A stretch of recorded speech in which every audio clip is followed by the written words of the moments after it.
Magandang umaga! Kumusta po? Narito po ulit ang update natin para sa lagay ng ating panahon.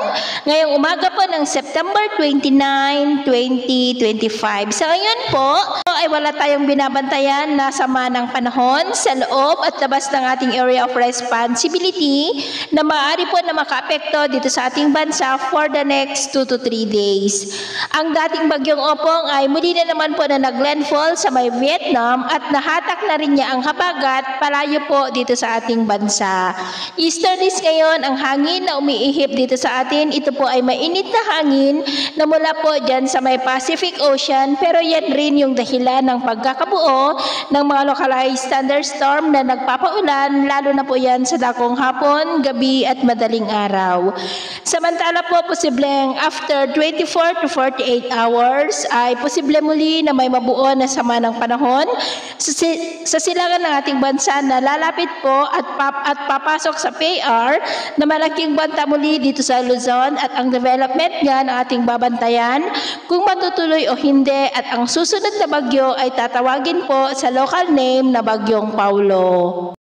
At ito naman po ang pinapakita ng forecast model na ating ginagamit. Hanggang sa susunod na 2 linggo ay may banta ng posibleng 2 bagyo na maaari na papasok dito sa PAR. At sa lagay ng ating panahon, ngayong madaling araw ay maayos naman ang panahon sa malaking bahagi ng bansa, maliban lamang sa mga tsansa ng mga isolated rains sa ilang bahagi ng Bicol, Cebu, southern part ng Quezon, Marinduque, Romblon, Iloilo, San Carlos sa may Negros, Cebu, Bohol, Ormoc, Zamboanga, Pagadian, Holosulu at Basilan. At mamaya ay sisikat naman ang araw sa malaking bahagi ng bansa, pero may tsansa pa rin ng maulap na kalangitan na minsan ay may mga pulo-pulo na mahina na mga pag-ulan sa ilang bahagi ng Quezon, Camarines Norte, Masbate, Marinduque, Romblon, Bohol, Cebu, Giwan, Mati at Holosulu. At mamayang hapon, posible muli ang mas maulap na kalangitan at mas mataas ang tsansa ng mga isolated rains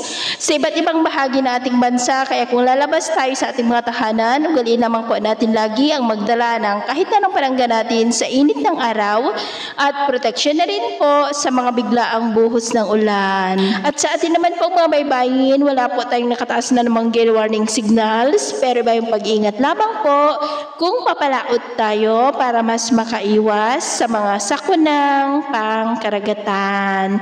So ito po ang latest update natin sa araw na ito. Ako muli si James na nagsasabing sa kahit na magsubok po na darating sa ating buhay, huwag po tayong mawawalan ng pag-asa. Thank you and God bless!